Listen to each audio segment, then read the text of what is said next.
This Sai Charan welcome our channel.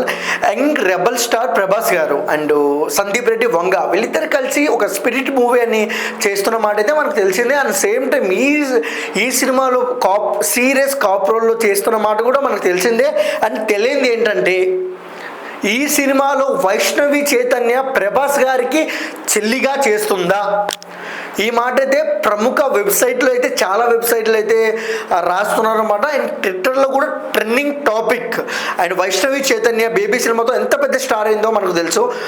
ఆవిడ యాక్టింగ్తో కానివ్వచ్చు, ఆవిడ డాన్సింగ్తో కానివ్వచ్చు, మళ్ళీ యూత్నంతా అట్రాక్ట్ చేసింది. ఈసారి స్పిరిట్ మూవీలో ప్రభాస్ గారి చెల్లిగా చేస్తుందా అంటే చేయలేదనే చెప్పుకోవాలి. ఎందుకంటే ఇటీవల నిన్న జరిగిన love me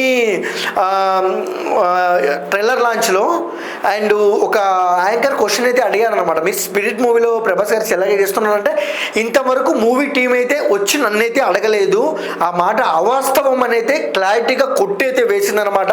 and same time Prabhas గారితో చేసే అవకాశం వస్తే చేస్తా అనేది అనిందనమాట. ఎవరు వదులుకుంటారండి ప్రభాస్ గారితో, పాన్ ఇండియా స్టార్తో, రెబల్ స్టార్తో సినిమా అవకాశం వస్తే ఎవరైనా వద్దని అనుకుంటారో చెప్పండి? అక్కడ నార్త్లో కానివ్వచ్చు, సౌత్లో కానివ్వచ్చు, వెయిటింగ్ ప్రభాస్ గారి కోసం. అండ్ ఈసారి స్పిరిట్ మూవీ అయితే మామూలుగా ఉండదని టాకు. ఆయనతో చేసే అవకాశం ఎవరు వదులుకోరు, ఆయన వైష్ణవి చైతన్య కూడా వదులుకోదు. కానీ మ్యాటర్ ఏంటంటే వైష్ణవి చైతన్య స్పిరిట్ మూవీలో లేదు, అది జస్ట్ అలా గాలికి వచ్చిన మాట, ఇలా గాలితో కొట్టేసింది. అండ్ క్లారిటీ అందరికి ఇస్తున్నాము, వైష్ణవి చైతన్య స్పిరిట్ మూవీలో చేయట్లేదు, మూవీ టీం ఏమి ఆవిడ దగ్గరికి వెళ్ళలేదు. అండ్ సేమ్ టైం వస్తే చేస్తానని మాత్రమే అనింది. అండ్ ఈ కామెంట్ అయితే మనం కొట్టివేయచ్చు. అండ్ సేమ్ టైం మా అప్డేట్ మీకు నచ్చినట్టయితే please like, share, comment, subscribe. Thank you for watching.